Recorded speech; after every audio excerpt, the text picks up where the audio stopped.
Kali ini kita akan berbicara tentang pemasangan hot end. Ini adalah 4 komponen utama dari sebuah hot end: nozzle, throat atau heat break, heat block, dan J-head. Kita akan coba rakit. Pertama, throat masuk ke dalam J-head ini.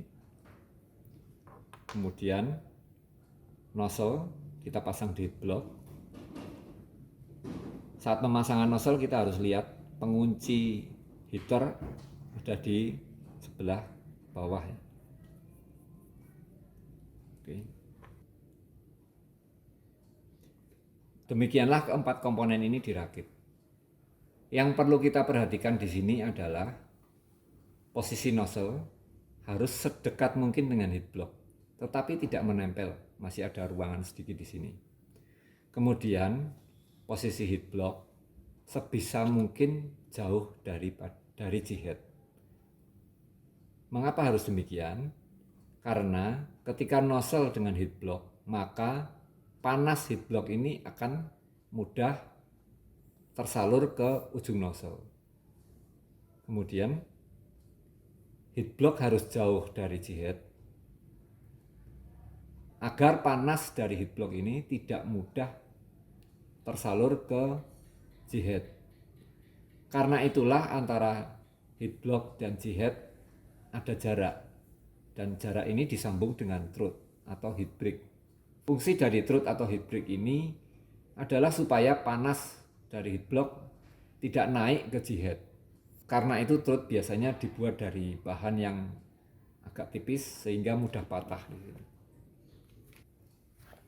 Sekarang kita akan memasang throat atau heat break ini ke J-head.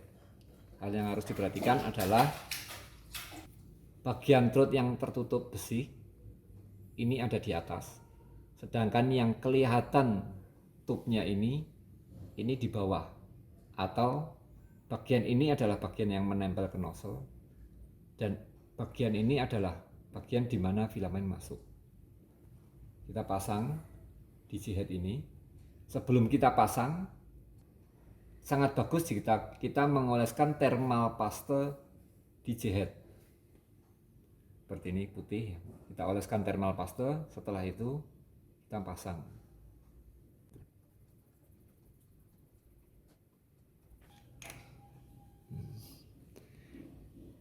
Ini kita akan pasang kira-kira setinggi ini ya.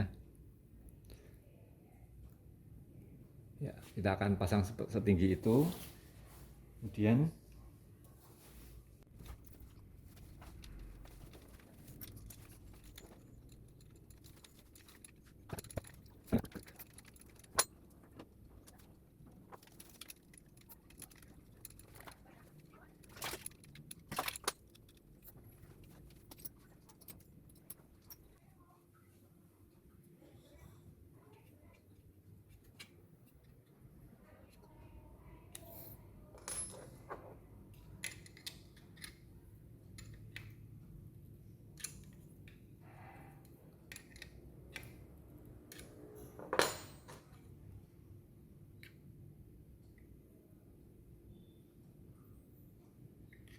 demikianlah posisi J-head yang sudah terpasang di extruder. Kemudian hal lain yang harus kita perhatikan adalah pemasangan heater dan termistor. Pertama, pastikan baut pengencang heater ini bisa diakses saat heat block ini sudah dipasang di printer. Biasanya baut ini akan berada di bawah ini, sehingga mudah kita membuka atau mengencangkannya. Kemudian harus kita perhatikan salah satu kabel heater ini tidak ada yang menempel ke heat block. Demikian pula dengan termistor. Jangan sampai kabel termistor ini terkelupas isolasinya sehingga menempel di heat block.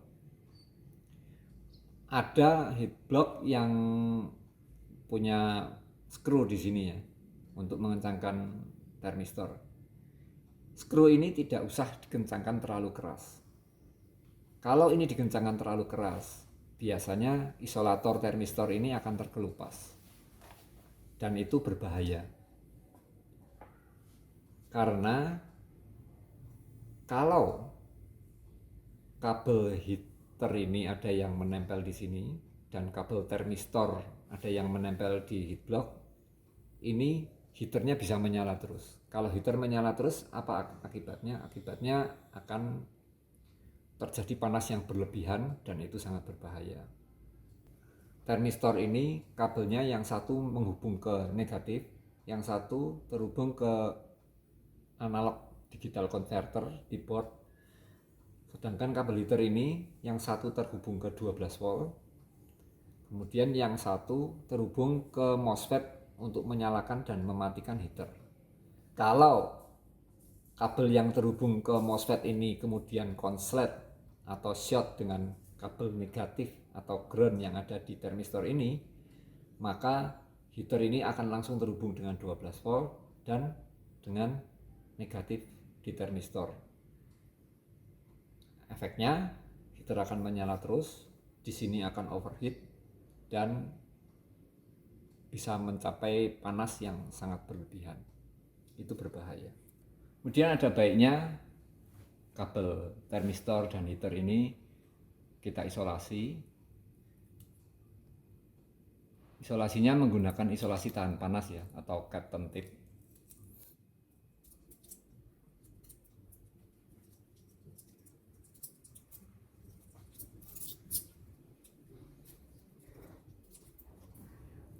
Seperti ini hasilnya.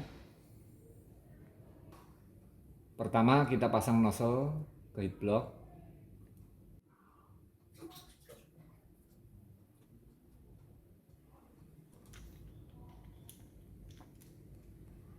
Ini nozzle dalam kondisi masuk full ya. Kemudian kita kendorkan 360 derajat. Ya, udah kendor 360 derajat. Lalu kita masukkan di sini.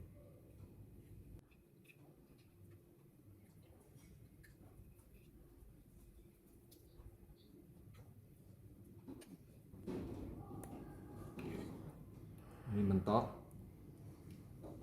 Kendorkan lagi sedikit. Ya, posisi yang kita inginkan adalah demikian. Terus kita kencang. Nozzle hot end ini adalah posisi hot end yang terbaik.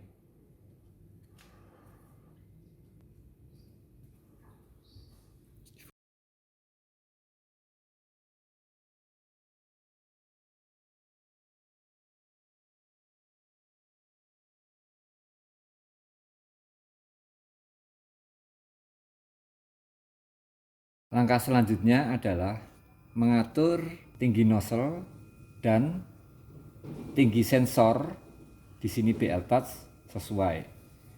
Artinya adalah ketika nozzle menyentuh bed di sini, ujung BL touch masih ada jarak, sehingga ketika printing ujung BL touch ini tidak mengganggu proses printing. Kemudian ketika BL touch dalam posisi probing, ujung nozzle masih ada jarak dengan BL touch untuk memastikan supaya ketika probing nozzle tidak mendorong bed. Demikianlah bagaimana kita merakit hot end printer. Jika printer ini pernah digunakan saat kita membongkar hot end, maka sebelumnya kita harus memanaskan heater ini minimal di 70 derajat Celcius. Karena ketika hot end ini sudah panas 70 derajat Celcius atau di atas, maka bekas-bekas PLA yang membeku di dalam akan cair. Kalau kita membongkar hot end dalam kondisi tidak dipanaskan, maka biasanya heatblock akan rusak atau trot akan patah karena sisa-sisa PLA yang dingin membeku di dalam akan bersifat seperti lem, sehingga baut-baut di sana, screw di sana akan sulit untuk dibongkar. Untuk pemasangan nozzle terakhir, ada baiknya kita panaskan hot end ini ke 160 derajat, kemudian kita kencangkan sekali lagi sehingga posisi nozzle betul-betul kencang dengan throat di situ, sehingga tidak terjadi kebocoran filamen saat printing dan hasil printing kita akan menjadi lebih baik. Demikianlah, saya Robi dari Raja Wali 3D. Terima kasih.